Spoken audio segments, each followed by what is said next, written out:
लंबे वक्त तक राज करने वाले तानाशाह मुअम्मर गद्दाफी की 2011 में मौत के बाद से लीबिया दुनिया भर में चर्चा में कम रहा, लेकिन उत्तरी अफ्रीका में भूमध्य सागर के किनारे मौजूद तेल से समृद्ध ये देश फिर से सुर्खियों में आ गया है। दरअसल लीबिया के army chief Mohammed Ali al Haddad की तुर्की में प्लेन क्रैश में मौत हो गई। वो मुल्क के एक ताकतवर चीफ ऑफ आर्मी स्टाफ थे। मोहम्मद अली अल हद्दाद तुर्की के ऑफिशियल दौरे पर थे और उसे पूरा करके लौट रहे थे। तुर्की में लीबिया के आर्मी चीफ का प्लेन क्रैश हो जाना कई सवाल खड़े कर रहा है। और तो और इस वक्त पाकिस्तान के army chief Asim Munir Libya में हैं। तो क्या आर्मी चीफ के प्लेन क्रैश का कोई तुर्की और पाकिस्तान कनेक्शन है लीबिया में? ये सवाल उठने लगे हैं और इसको लेकर चर्चा भी शुरू हो गई है, क्योंकि लीबिया खुद अंदर से कमजोर है।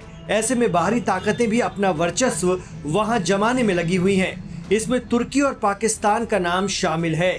तुर्की लीबिया में अपनी सैन्य मौजूदगी बनाए रखना चाहता है। भूमध्य सागर यानी मेडिटेरियन सी के इलाके में ताकत बढ़ाना, तेल और पुनर्निर्माण के ठेके अपनी पसंद की सरकार को गहरा समर्थन रखता है तुर्की। इसके अलावा पाकिस्तान लीबिया के एक गुट को अरबों डॉलर के हथियार बेच रहा है। साथ ही अफ्रीका और मिडिल ईस्ट में डिफेंस मार्केट खोलना चाहता है। कई बार बाहरी दखलंदाजी के खिलाफ सेना आ जाती है। ऐसे में आर्मी चीफ को रास्ते से हटाना भी एक कारण हो सकता है। ये बहस का मौजू है। दरअसल साल 2011 में तानाशाह मुअम्मर गद्दाफी के 42 साल के शासन का अंत तो हुआ, लेकिन 2014 के बाद से लीबिया में हालात खराब होते चले गए।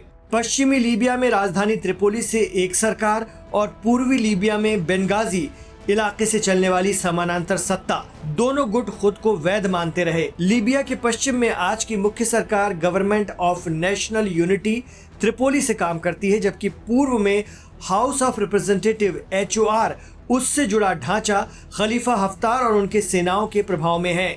दिलचस्प बात यह है कि जिस समय लीबियाई आर्मी चीफ का प्लेन हादसे का शिकार हुआ, उसी समय पाकिस्तानी आर्मी चीफ लीबिया में ही मौजूद थे।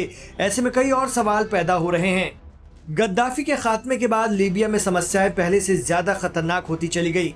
गद्दाफी के दौर में सारी सत्ता उनके हाथ में और कुछ नजदीकी सर्कल में केंद्रित थी, लेकिन जब उनकी सत्ता बदली तो खालीपन आ गया और दर्जनों मिलिशिया, कबीले और धार्मिक राजनीतिक समूह लीबिया में सक्रिय हो गए। तो आज भी लीबिया में दो पावर सेंटर हैं। एक तरह का सिविल वॉर वहां पर चल रहा है और तुर्की और पाकिस्तान इसमें अलग अलग खेमों के साथ हैं।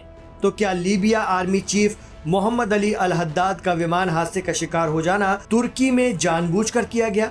ये जांच का विषय है, लेकिन इस हादसे के बाद से तेल की दौलत से मालामाल अफ्रीकी मुस्लिम देश एक बार फिर चर्चा में है।